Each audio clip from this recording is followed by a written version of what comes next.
कुंज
भगवते वासुदेवाय। ओम नमो भगवते वासुदेवाय। ओम नमो भगवते वासुदेवाय। नारायणं नमस्कृत्य नरं चैव नरोत्तमं देवीं सरस्वतीं व्यासं ततो जयमुदीरये। नष्टप्रायेषु अपद्रेषु नित्यं भागवत सेवया भगवती उत्तमश्लोके भक्तिर्भवति नैष्टिकी। कृष्णाय वासुदेवाय देवकी नंदनाय च नन्दगोपकुमाराय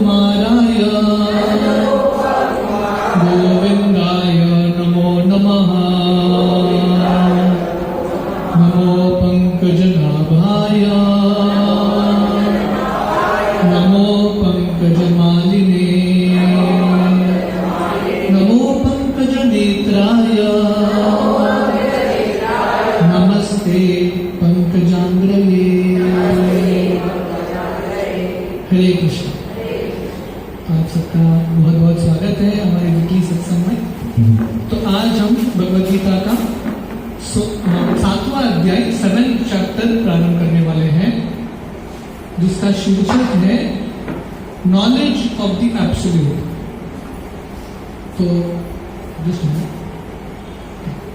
तो भगवान की कृपा से हमने 6 अध्याय कंप्लीट किया है। So today we are starting the 7th chapter. तो ये 7वां अध्याय भी बहुत ही एक महत्वपूर्ण अध्याय है। तो ये अध्याय में कुल मिला के 30 श्लोक है। Can we confirm how many shlokas in this chapter? 30।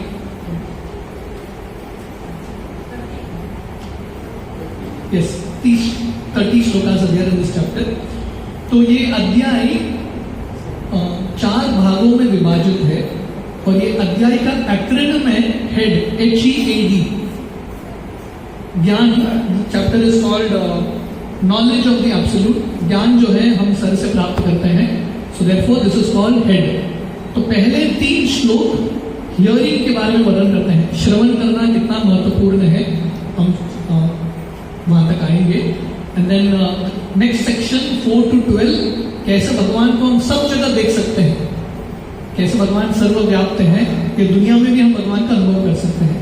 And then 13 to 19, कैसे एक्सेप्ट और रिजेक्ट, किन चीजों को एक्सेप्ट करना है, रिजेक्ट करना है, उसके बारे में है।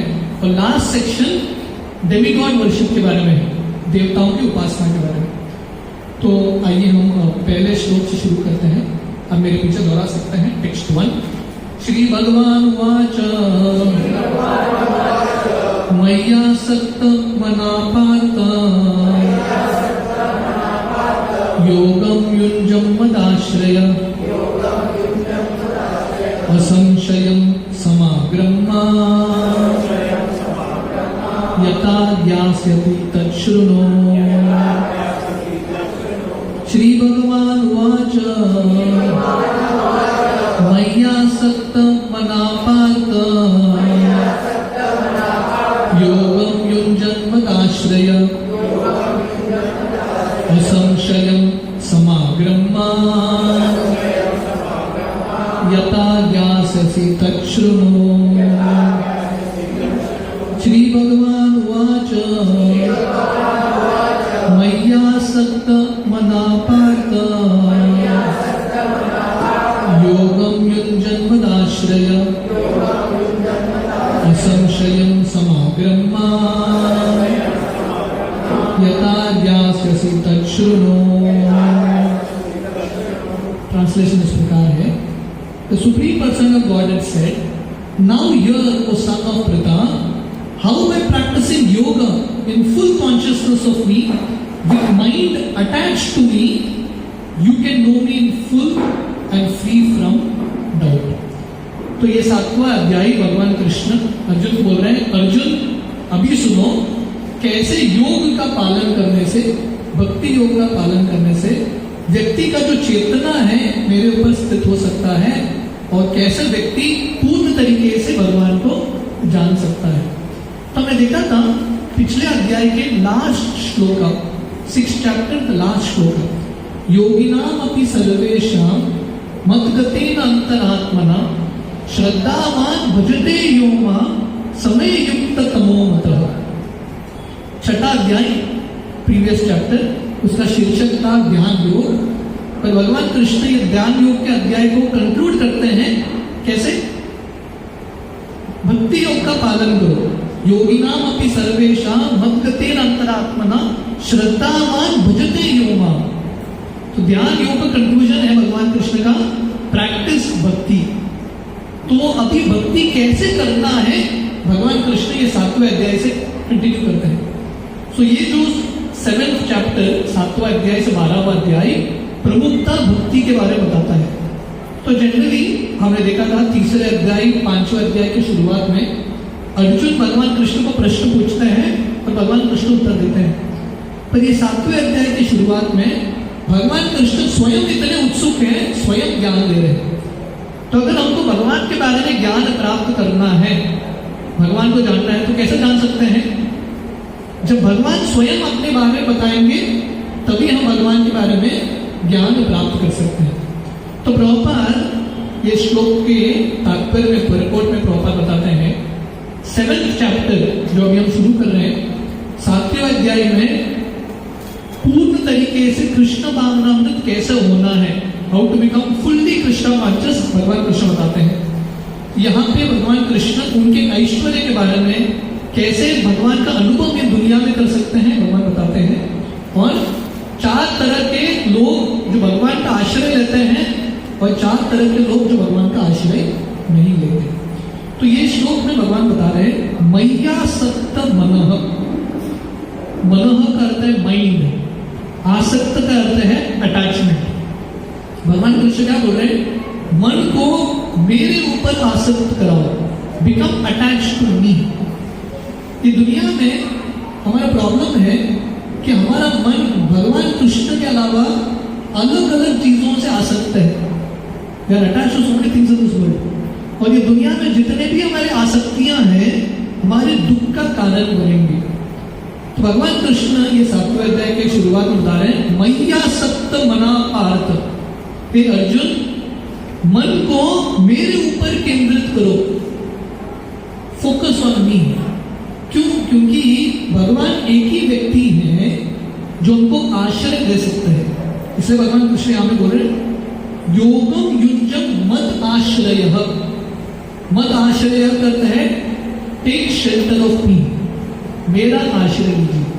ये दुनिया में हम किसी का भी आश्रय लेंगे, कठिनाई के समय कोई हमारी मदद नहीं करेगा। No one will help us in the time of difficulties. लेकिन सिर्फ भगवान कृष्ण हमारा मदद कर सकते हैं। Only Krishna can actually help us. तो इसलिए अगर हमको किसी का आश्रय लेना है तो हमको भगवान का आश्रय लेना है। संस्कृत में ये 2 शब्द हैं, अनाथ और सनाथ। अनाथ का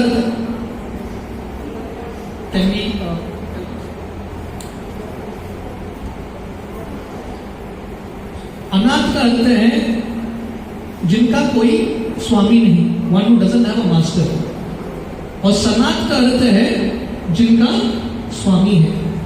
तो भगवान का आश्रय जब हम लेते हैं हम अनाथ से सनात बनते हैं। बिकम हमारा कोई स्वामी है, हमारा कोई आश्रित व्यक्ति है। और भगवान का आश्रय लेने से भगवान डेफिनेटली भक्तों की मदद करते हैं। भगवान कृष्ण गीता में बताते हैं कौन्तेय प्रतिजानीहि न मे भक्त प्रणश्यति। हे अर्जुन तुम घोषणा करो कि मेरे भक्तों का कभी नाश नहीं होगा। भगवान कृष्ण डेफिनेटली जो भक्त उनका आश्रय लेते हैं भगवान उनकी मदद करते हैं। उद्धव जी उनके प्रार्थना में भगवान कृष्ण बताते हैं भगवान कृष्ण का हृदय इतना करुणा से भरा है। पूतना आई थी भगवान कृष्ण को मारने के लिए, भगवान कृष्ण ने पूतना को मां का स्थान दे दिया, है कि नहीं? प्रतिकूल भाव से आई थी।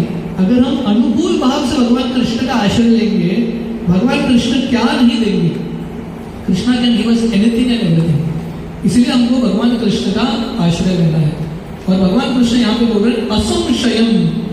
अगर हम भगवान कृष्ण का आश्रय लेंगे, हमारे जितने भी संशय है, डाउट्स है, सब चले जाएंगे।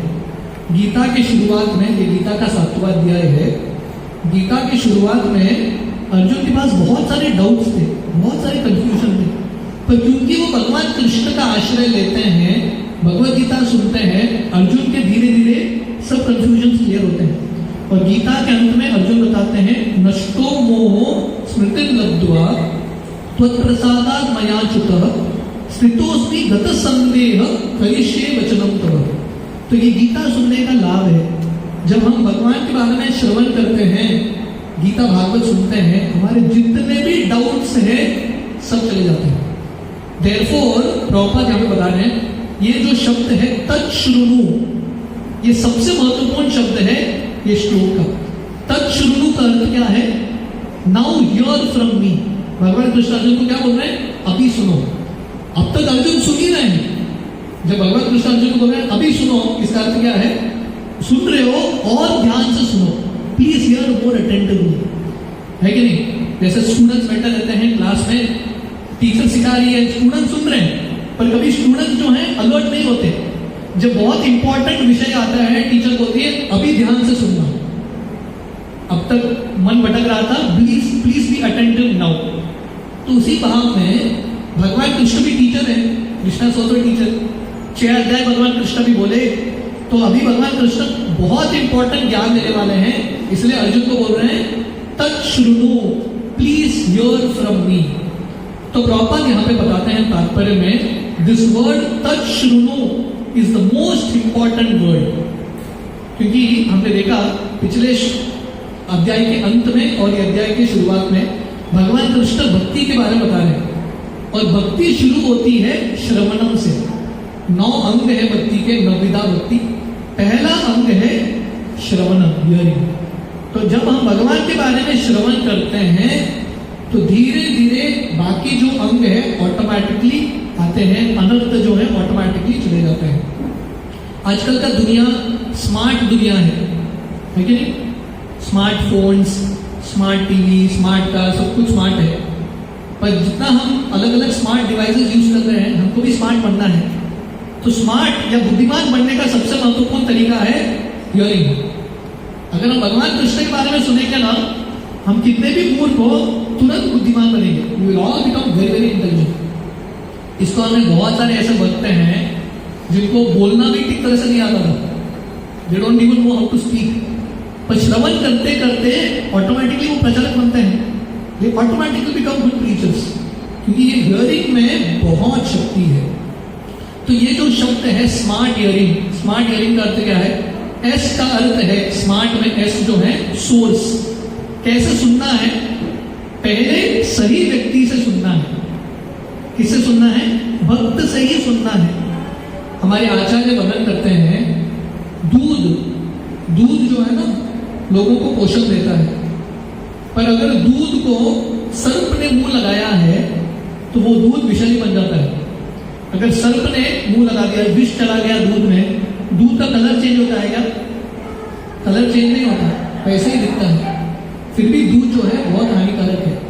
तो कहने का अर्थ है, जो दूध अच्छा दूध है और जो विषैली दूध है, देखने से आपको समझ में नहीं आएगा, you not able to understand.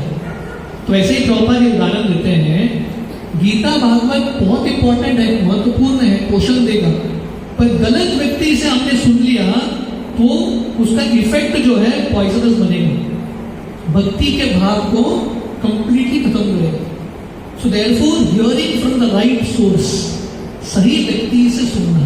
एवं परंपरा प्राप्तम इमं राजर्षयो विदु, परंपरा में ये ज्ञान प्राप्त करना बहुत ही इंपॉर्टेंट है, to learn from the right devotees. ये पहला चीज है हियरिंग का, hearing from the right source. Second is the right mood of hearing. ये बहुत इंपॉर्टेंट है। श्रील प्रभुपाद की कृपा से एटलीस्ट हमको सही सोर्स तो मिल रहा है, इस्कॉन में प्रामाणिक परंपरा में आए हैं, सही रूप से सही व्यक्ति से सुनने का अवसर मिल रहा है। पर दूसरा चीज हमारे हाथ में है, the right mood to hear, कैसा सुनना है कि नहीं। 10 लोग बैठेंगे वही प्रवचन में, पर 10 लोगों को अलग अलग बेनिफिट मिलेगा। किसके ऊपर निर्भर है, हाउ रिसेप्टिव यू आर। जैसे एक एंटेना होता है ना, ट्रांसमीटर होता है, रिसीवर को भी रिसीव करना बहुत इंपॉर्टेंट है। अगर रिसीवर रिसीव नहीं कर पा रहा है तो नॉलेज इज नॉट यूजफुल। अगर बेस्ट टीचर भी है तो कोई मदद नहीं कर सकता। भगवान कृष्ण अर्जुन को गीता सुना रहे हैं, वही भगवान कृष्ण ने दुर्योधन को भी गीता का उपदेश दिया, वसुदेव जी ने कंस को भी गीता का उपदेश दिया, पर उन लोगों को समझ में नहीं आया। So we have to hear with the right mood.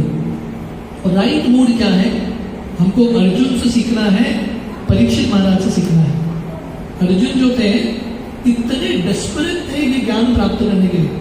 Arjun भगवान कृष्ण का आश्रय लेते हैं और बोलते हैं मैं पूर्ण तरीके से भी आपका शिष्य हूँ, आपका आश्रय लेता हूँ, आप मुझे ज्ञान दीजिए। और अर्जुन ध्यान से हर एक शब्द सुन रहे थे, समझने का प्रयास कर रहे थे।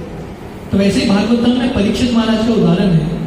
परीक्षित महाराज 7 दिन का मृत्यु का नोटिस था, तो परीक्षित इतने ध्यान से सुखदेव गोस्वामी हर चीज को जो सुखदेव गोस्वामी बोल रहे थे ध्यान से सुन रहे थे। ऐसा नहीं कि परीक्षित सुखदेव गोस्वामी को बोल रहे हैं जब कृष्ण कथा आएगा 10वां स्कंद तक उठाना, तब तक सो जाता हूँ 9 स्कंद तक। परीक्षित नहीं किए, पहले स्कंद से ध्यान से सुन रहे थे, एक भी बार उन्होंने जबकि नहीं किया, ह्यूरिंग वेरी वेरी अटेंटिवली। और भागवतम में बहुत बार सुखदेव गोस्वामी पर्पसली किसी चीज को स्किप करते हैं देखने के लिए परीक्षित ध्यान से सुन रहे कि नहीं, और परीक्षित तुरंत उसको पकड़ के सुखदेव गोस्वामी को प्रश्न पूछते हैं। Very very attentive to hear, है कि नहीं।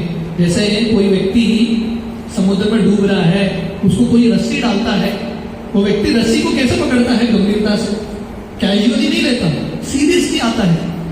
तो वैसे ही जब हम श्रवण करते हैं या पुस्तक पढ़ते हैं, कैसे भाव से पढ़ना है, कैसे श्रवण करना है, जैसे this is our only hope, ये वो रस्सी की तरह है, बहुत गंभीरता से इसका आश्रय लेने की जरूरत है।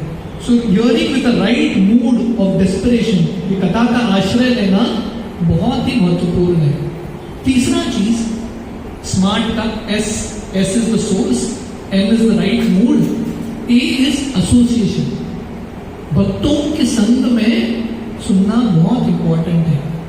घर में बैठ के भी सुन सकते हैं, पढ़ सकते हैं, फिर भी भक्तों के संग में आना, कम्युनिटी एसोसिएशन ऑफ डिवोटीज, इस संग में आके श्रवण करना बहुत इंपॉर्टेंट है, वेरी वेरी इंपॉर्टेंट। इसलिए हम भागवतों में देखते हैं सुखदेव गोस्वामी जो परीक्षित को भागवतम सुना रहे हैं, भागवतम परीक्षित की कथा, पर परीक्षित के साथ साथ बहुत सारे साधु संत वहां पे आके बैठ जाते हैं।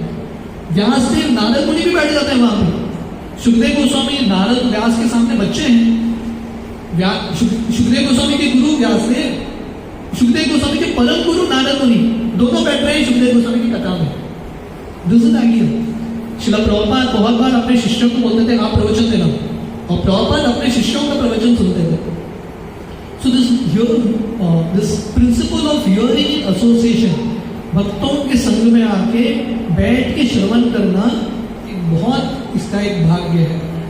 And R stands for repetition, बार बार सुनना, hearing the same thing again and again.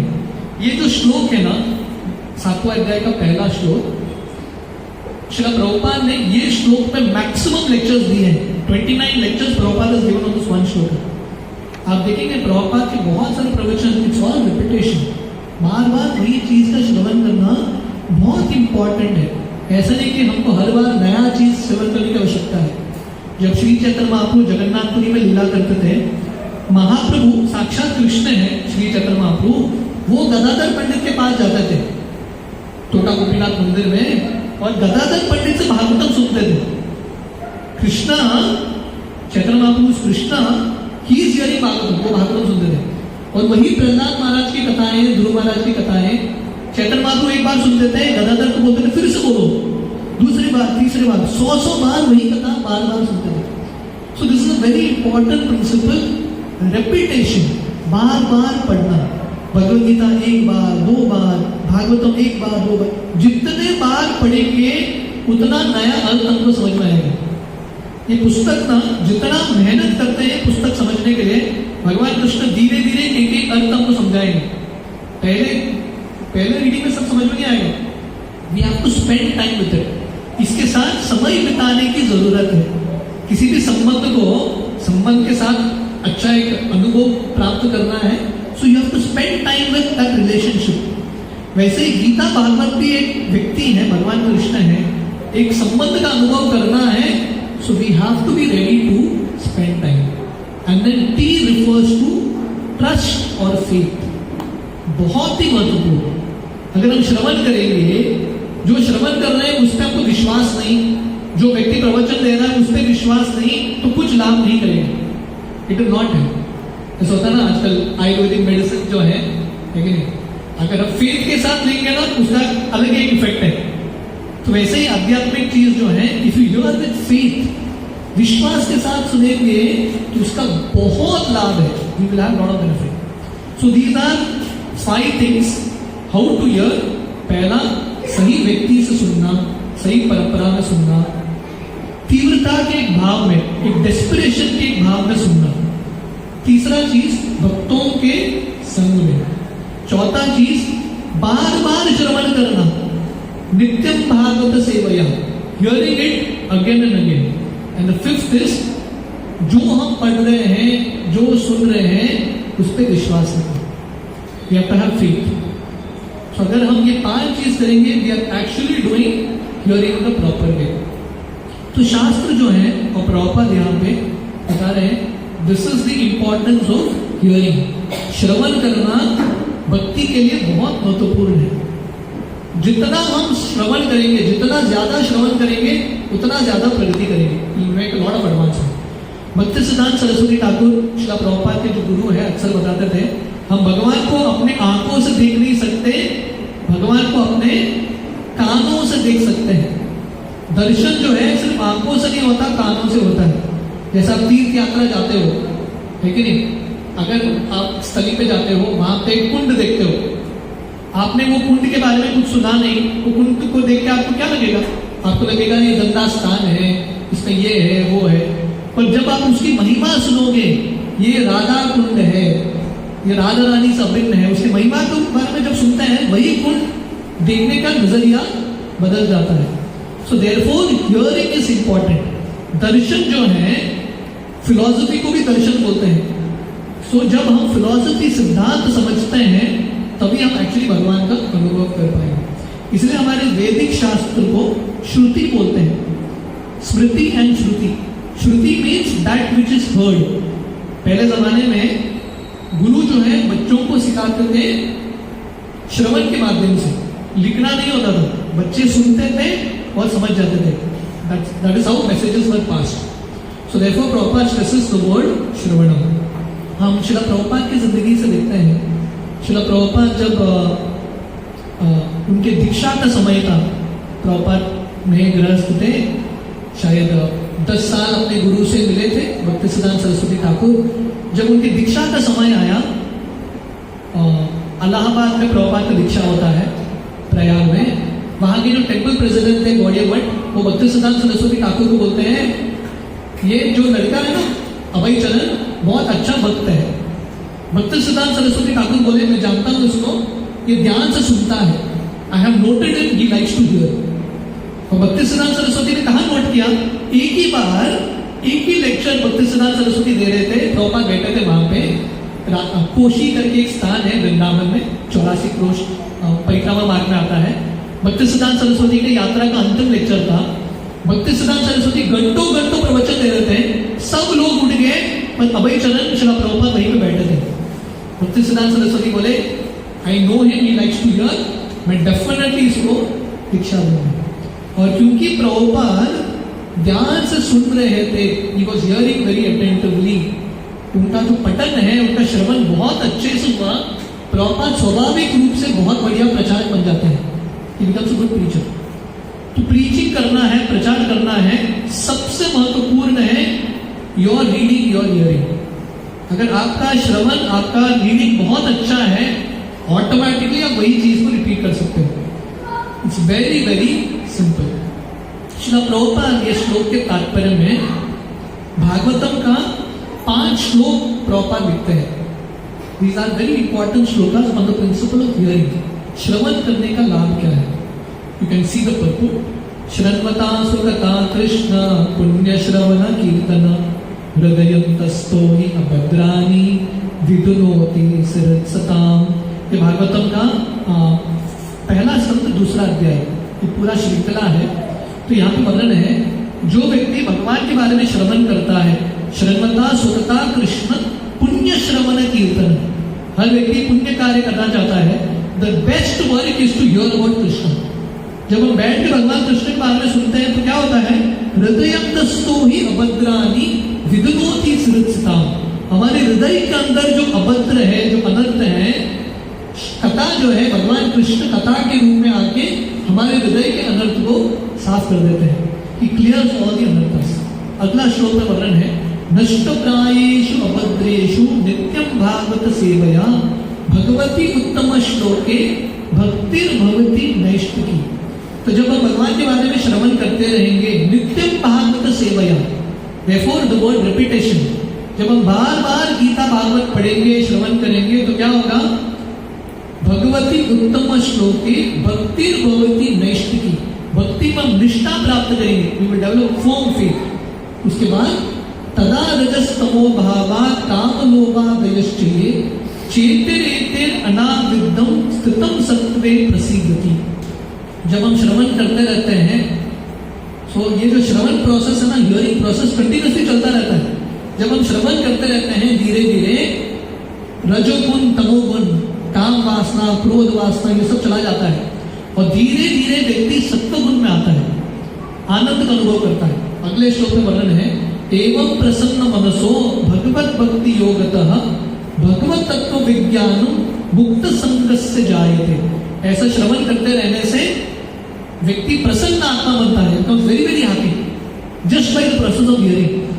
Parikshit महाराज भागवतम में बताते हैं सुखदेव गोस्वामी को, उनका एक रियलाइजेशन बताते हैं, दुनिया में लोग इधर उधर भागते हैं आनंद प्राप्त करने के लिए, इतना खर्च करते हैं, यहाँ जाओ वहां जाओ।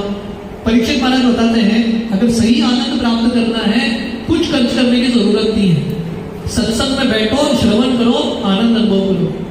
अगर आप सही श्रवण करते हो, राम कथा हो, कृष्ण कथा हो, इसमें इतना आनंद है, घंटों घंटों बैठ के सुन सकते हो and you will experience bliss. कहीं खर्च करने की जरूरत नहीं, कहीं भागने की जरूरत नहीं।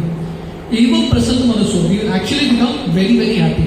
और यहाँ पे वर्णन है, भगवत तत्व विज्ञान मुक्त संगस्य जायते। श्रवण करते रहने से क्या होगा? भक्ति के विज्ञान के बारे में हमको समझ में आएगा। We will understand this full science.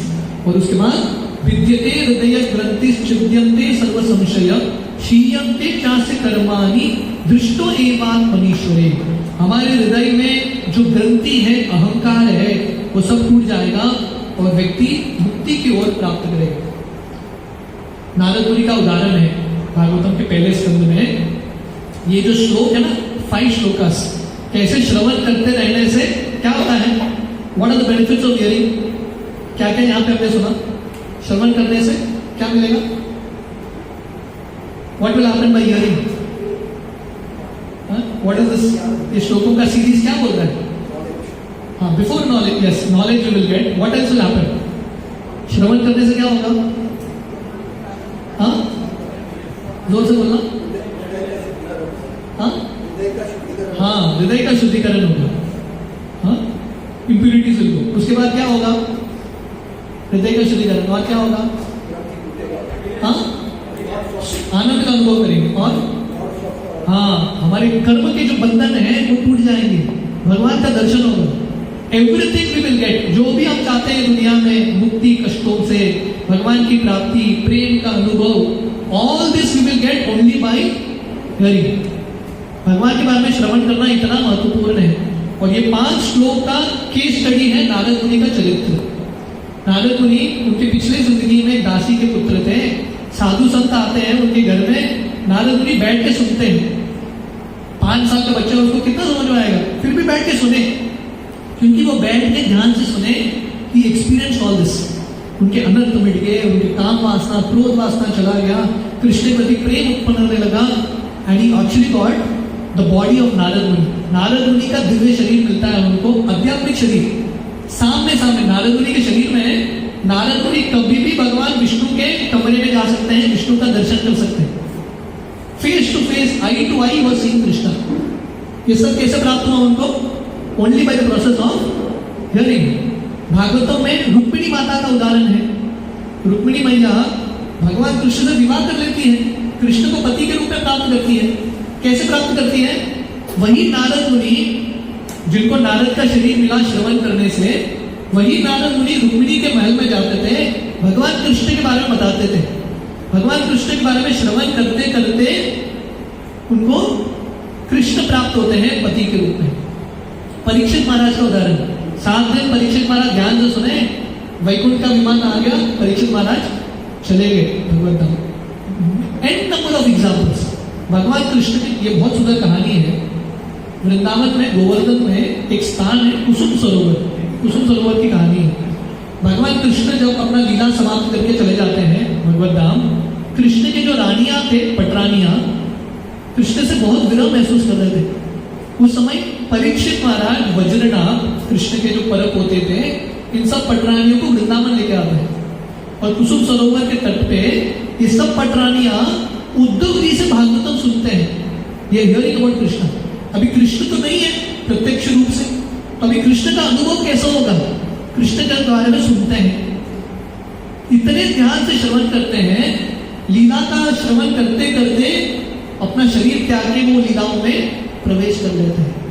तो ये तरीका है, अगर हम ध्यान से श्रवण करेंगे, if you are very attentively, ये सब चीज हमको प्राप्त होगा। हमारे अनर्थ मिटेंगे, आनंद का अनुभव होगा, प्रेम का अनुभव होगा, सामने सामने भगवान कृष्ण का दर्शन कर पाएंगे। Everything, spiritual body, everything will get. So therefore the word tacchrnu, proper बोल रहे हैं, ये जो शब्द है तच्छृणु बहुत महत्वपूर्ण है। Now we have to hear about Krishna attentively. हमारे आचार्य बताते हैं हमको कैसे सुनना है। जैसे एक मछली होता है ना, मछली का खासियत क्या है? मछली जब सोता भी है उसके आंखें खुले होते हैं। क्यों? क्योंकि उनके जो मछली के जो पलके हैं ना, आईलिड्स, ट्रांसपेरेंट आईलिड्स है। It doesn't have closing eyelids, transparent eyelids, you can see even when it's closed. तो पहला तरीका है, पहला प्रिंसिपल है श्रवण करने का, वो क्या है? आंख खोल के श्रवण करो, है कि नहीं? You have to keep your eyes open. इसका अर्थ क्या है? पहला, try to control your sleep, नींद पे कंट्रोल करो और श्रवण करो। खता में आके सोगे तो डेफिनेटली उसका एक लाभ है, पर नींद को कंट्रोल करके सुनेंगे ना, you get the maximum benefit. हम हमारे इस्लाम में बोलते हैं सबको सुलाना है तो मंत्र है ओम नमो भगवते वासुदेवाय, हर व्यक्ति सो जाएगा, है कि नहीं? तो कथा सुनने का अच्छा तरीका है कि सो जाओ कथा में आके, उसका एक लाभ है। पर अगर हम आंख खोल के प्रयास करेंगे आंख खोलने के लिए, नींद भी आ रहा है, still we struggle it out, we will get maximum benefit. Next is, हमको श्रवण करना है हंस की तरह। हंस जो है स्वैन, हंस का खासियत क्या है? किसी को पता है हंस का खासियत? हाँ, गुड। पानी और दूध का मिश्रण दोगे हंस को, हंस जो है सिर्फ दूध पी लेगा, पानी छोड़ देगा। दैट इज अ हंस। तो महान भक्तों को परमहंस बोलते हैं। परमहंस का अर्थ क्या है? कथा में सार समझना है कि नहीं? You have to know the find out the essence. कुछ भी चीज हमने पढ़ा, श्रवण किया, आज के श्रवण का, आज के पठन का सार क्या है वो समझना है। We have to be saragrahi, we have to see the essence. तीसरा, हमको श्रवण करना है गैया की तरह। गैया का खासियत क्या है?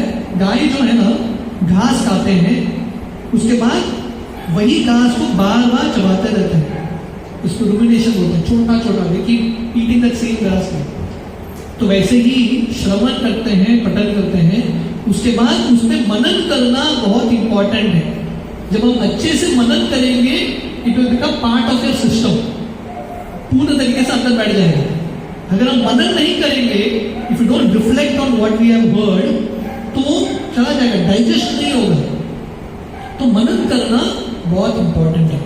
एक बार एक व्यक्ति एक दुकान पे जाते हैं और ऐसे बंदर थे, लकड़ी का बंदर, 3 बंदर थे बिल्कुल वैसे ही।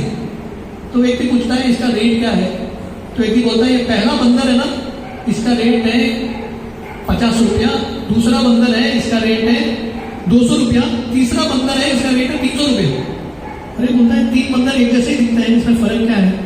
तो क्या करता है, एक स्ट्रॉ लेता है, स्ट्रॉ घास, पहले बंदर के कान में डालता है। वो क्या होता है, पहले बंदर के कान में डालने का प्रयास करता है, कान के अंदर जाता ही नहीं है। तो बोलता है इसलिए इसका रेट है 50 रुपीज, क्योंकि ये सुनता ही नहीं है, क्लास में बैठा है, कुछ अंदर जाता ही नहीं है कि नहीं।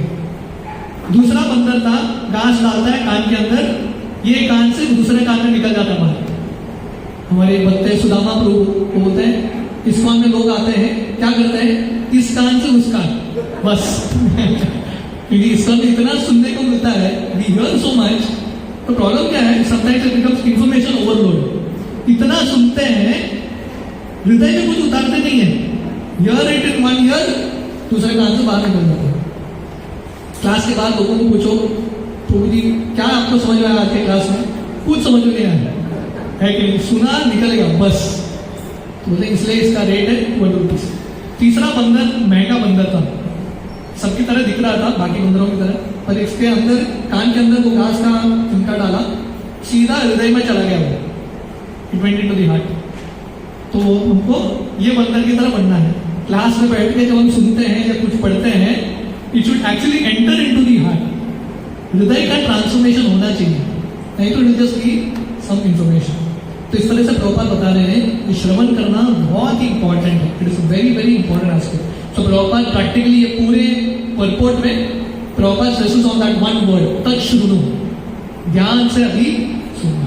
अगला श्लोक टेक्स्ट 2, ज्ञानम तेतम सविज्ञानम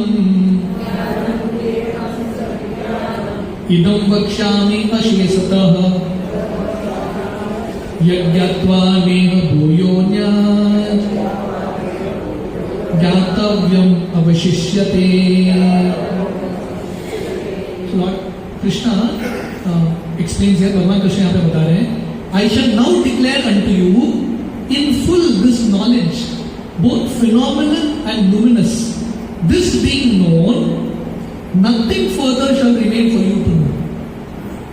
तो अभी ये 7वां अध्याय इतना महत्वपूर्ण क्यों है? भगवान कृष्ण बोल रहे हैं अर्जुन को, अर्जुन, तो इसके पहले श्लोक में टेक्स्ट 1 में भगवान कृष्ण अर्जुन को क्यों बोल रहे हैं ध्यान से सुनो?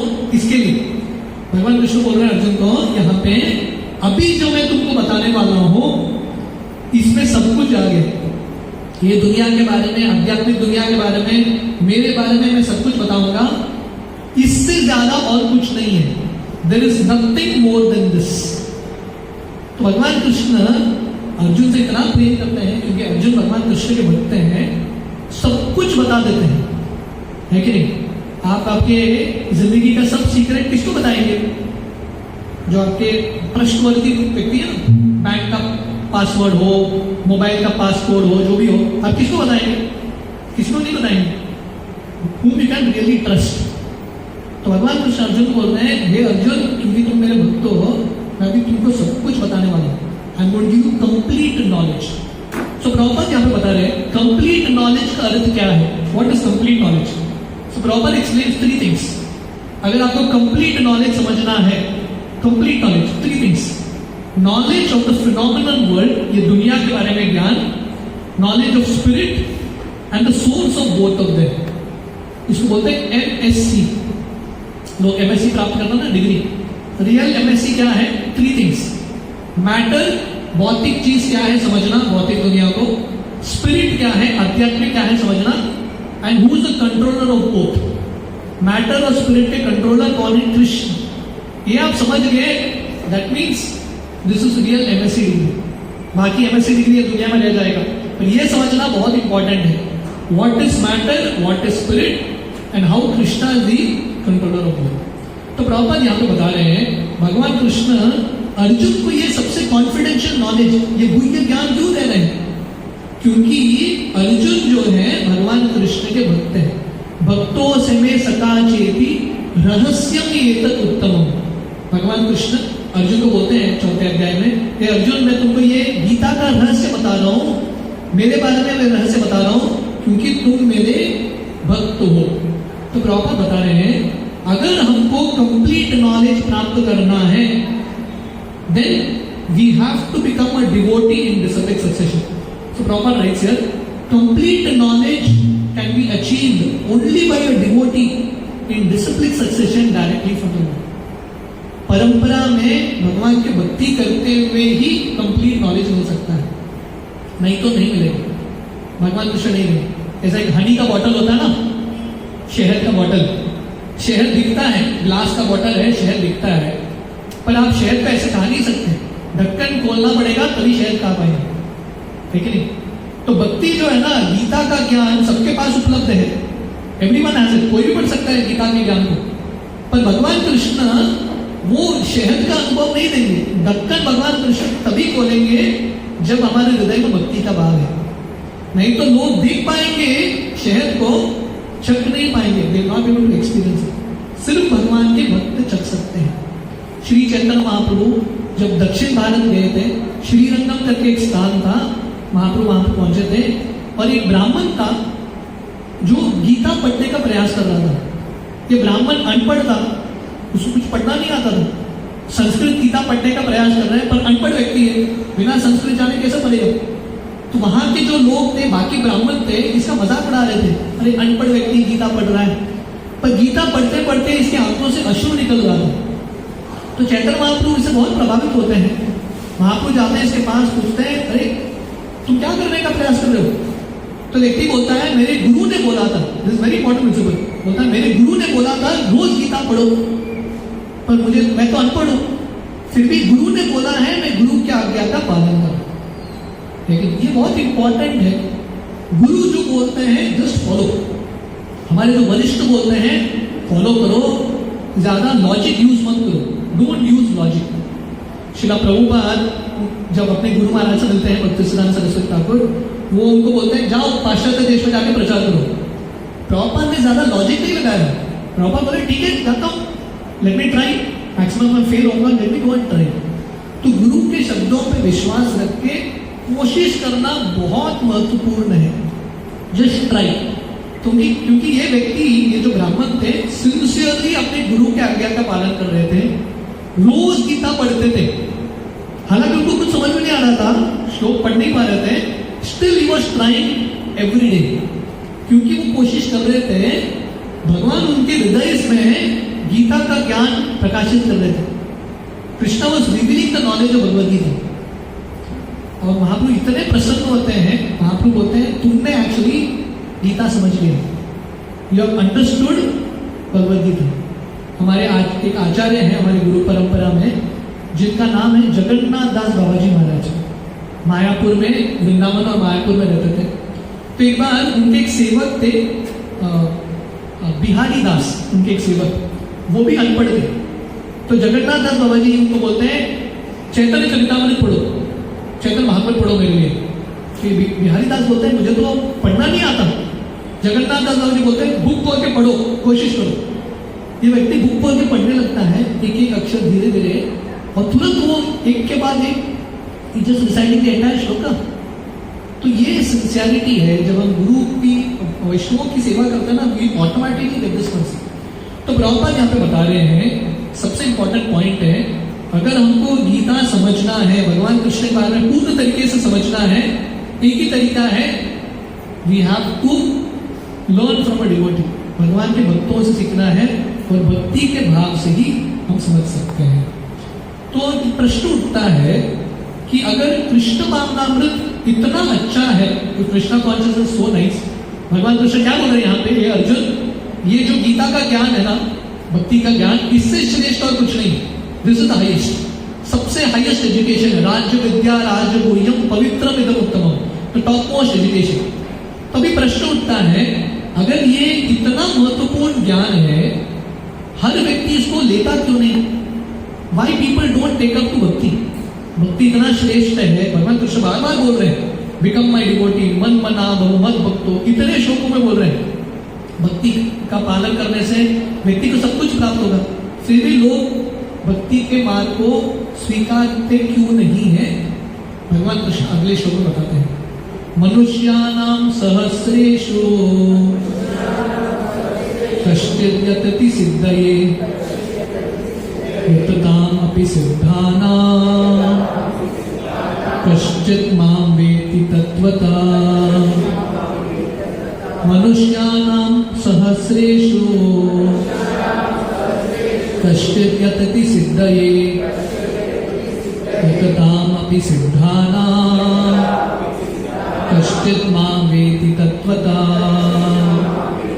मनुष्याणां सहस्रेषु कश्चित् यतति सिद्धये यतताम् अपि सिद्धानां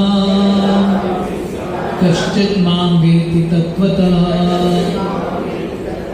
Out of many thousands among men, one may endeavor for perfection, and those who have achieved perfection, hardly one knows me in truth.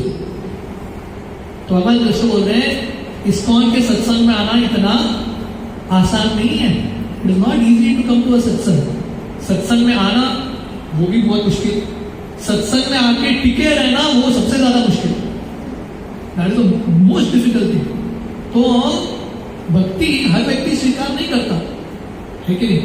चैतन्य चरितामृत में वही भगवान कृष्ण जो ये श्लोक बोल रहे हैं ना, वही भगवान कृष्ण जब महाप्रभु के रूप में आते हैं, सनातन गोस्वामी को विस्तार से ये चीज के बारे में बताते हैं। महाप्रभु सनातन गोस्वामी को बोलते हैं 84 लाख योनि है।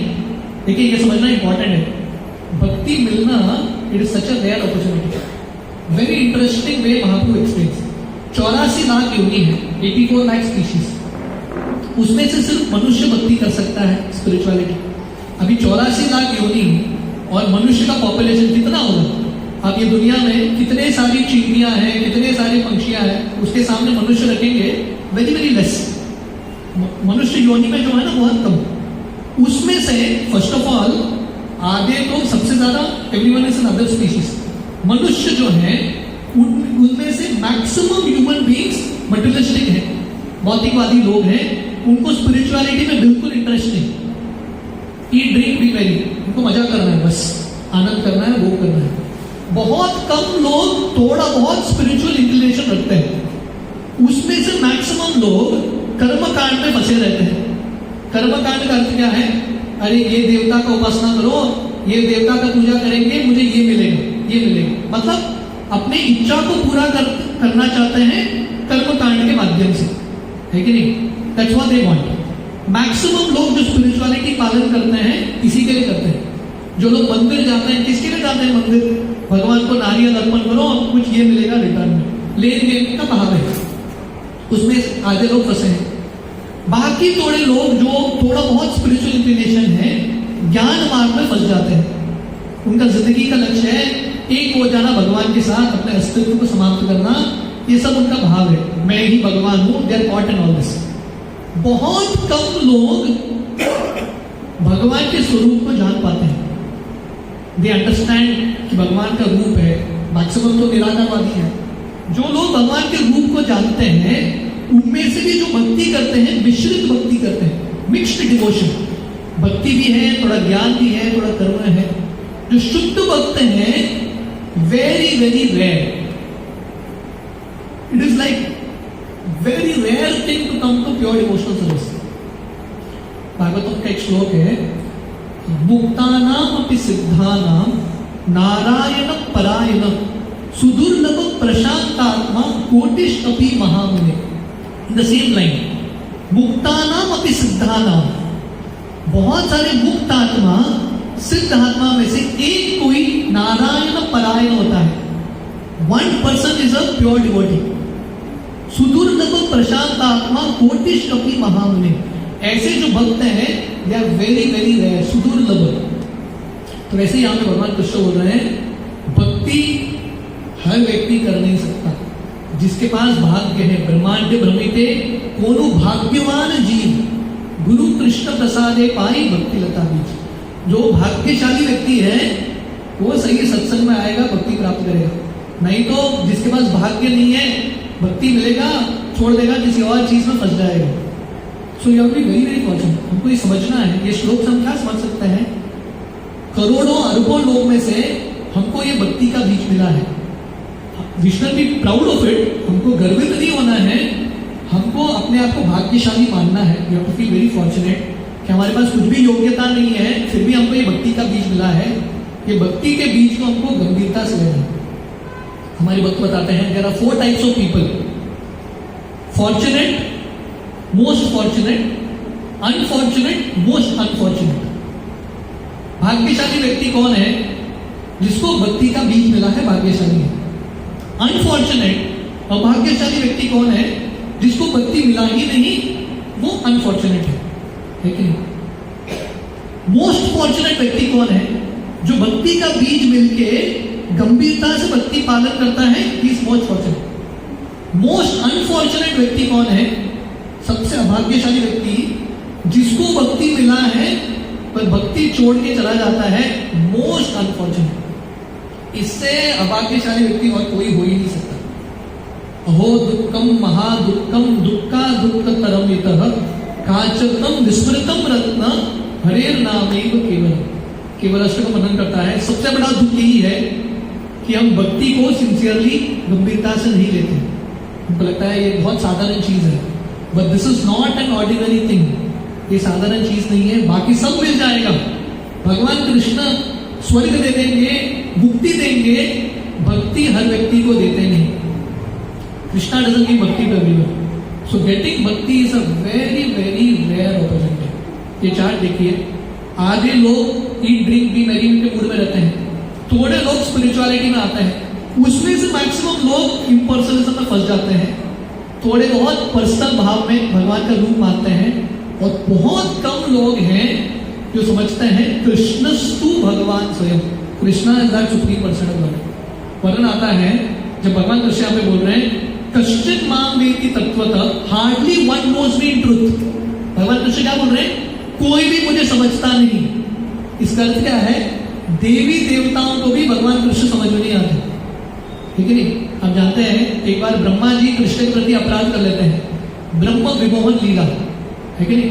वो कृष्ण को देख के उनको लगता है ये भी साधारण बच्चा है, ये इसको भगवान क्यों मान रहे हैं? तो कृष्ण के प्रति वो लोग अपराध कर बैठते हैं।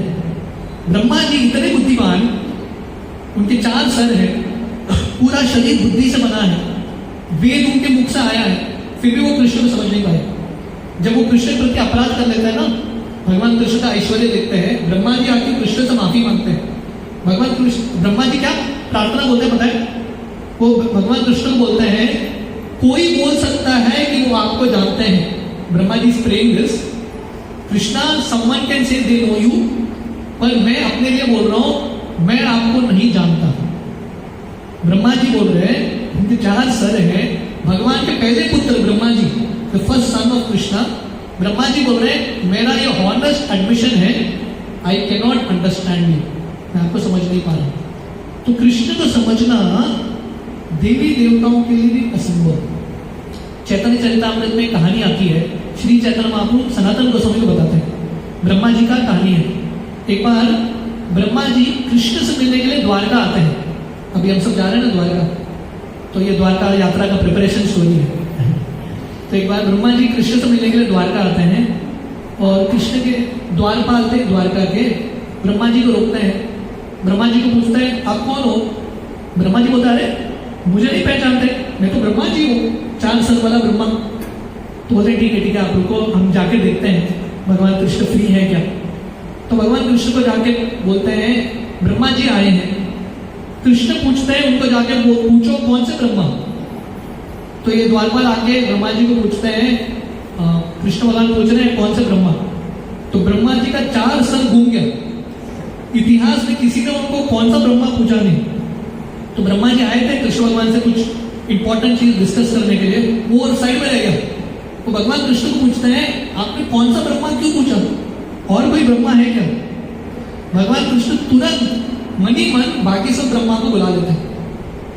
तो हर ब्रह्मांड में अलग अलग ब्रह्मा होते हैं, बहुत सारे ब्रह्मांड, हर ब्रह्मांड को चलाने के लिए एक एक ब्रह्मा सृष्टि करने के लिए।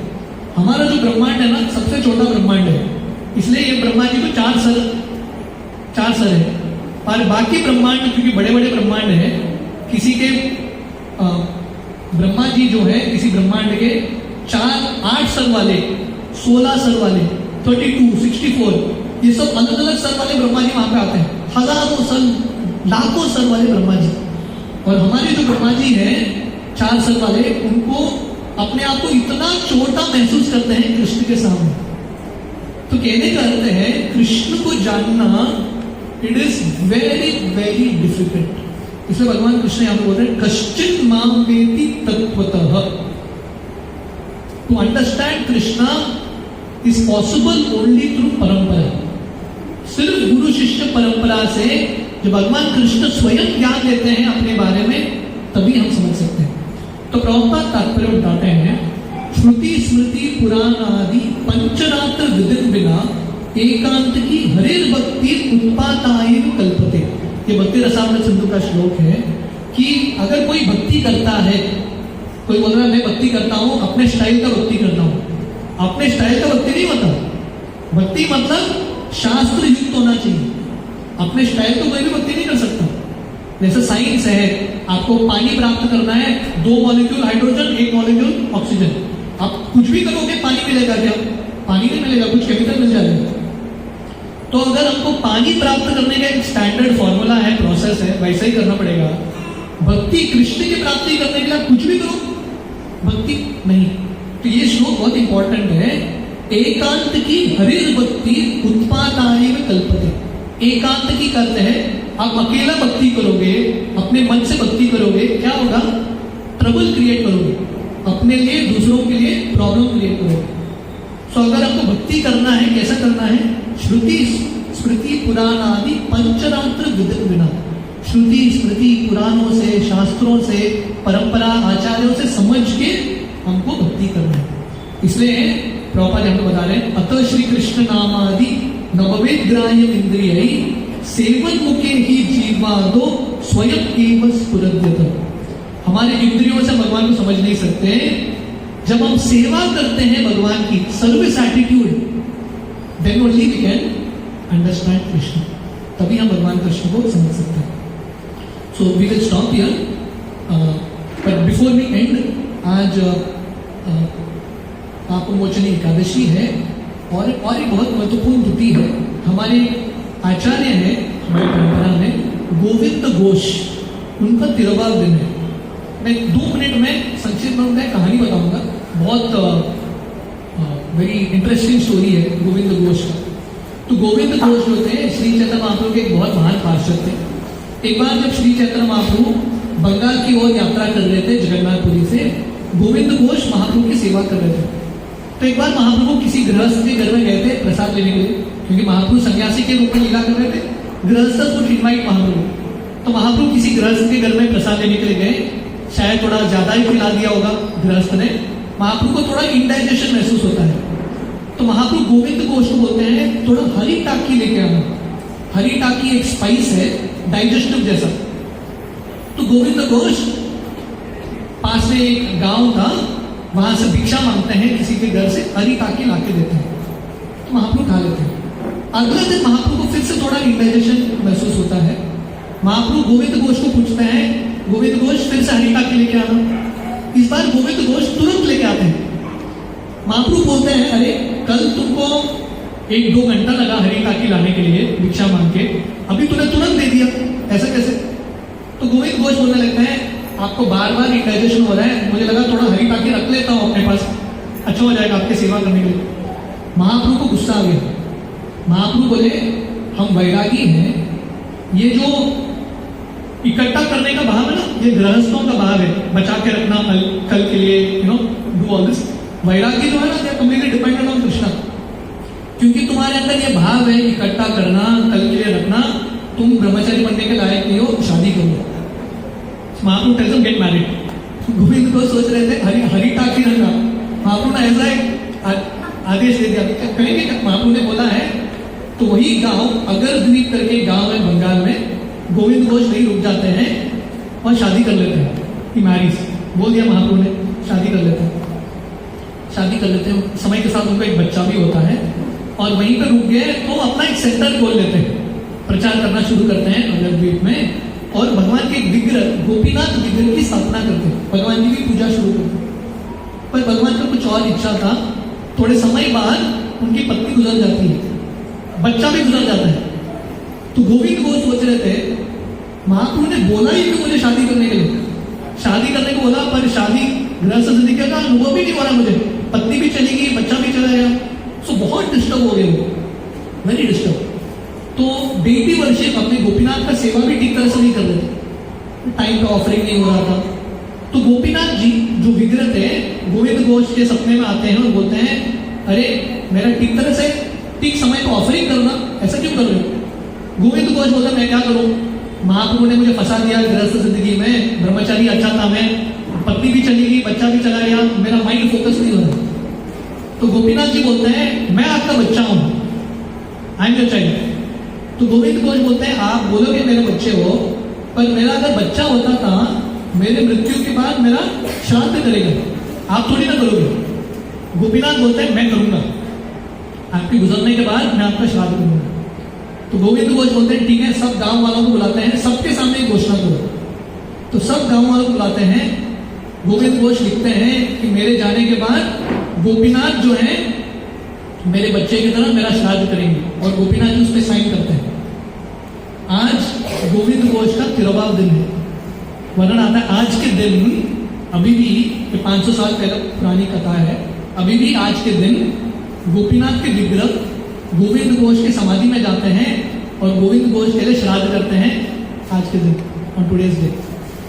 तो कहने का अर्थ है जैसा हम श्रवण कर रहे हैं, अगर हम प्रामाणिकता से भगवान की भक्ति करेंगे, भगवान डेफिनेटली अपने भक्तों की रक्षा करते हैं और भगवान अपने भक्तों की सेवा करने के लिए तत्पर रहते हैं।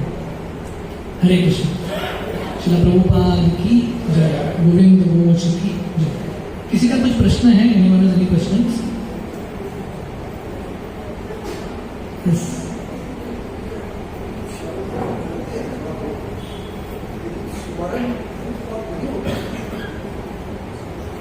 स्मरण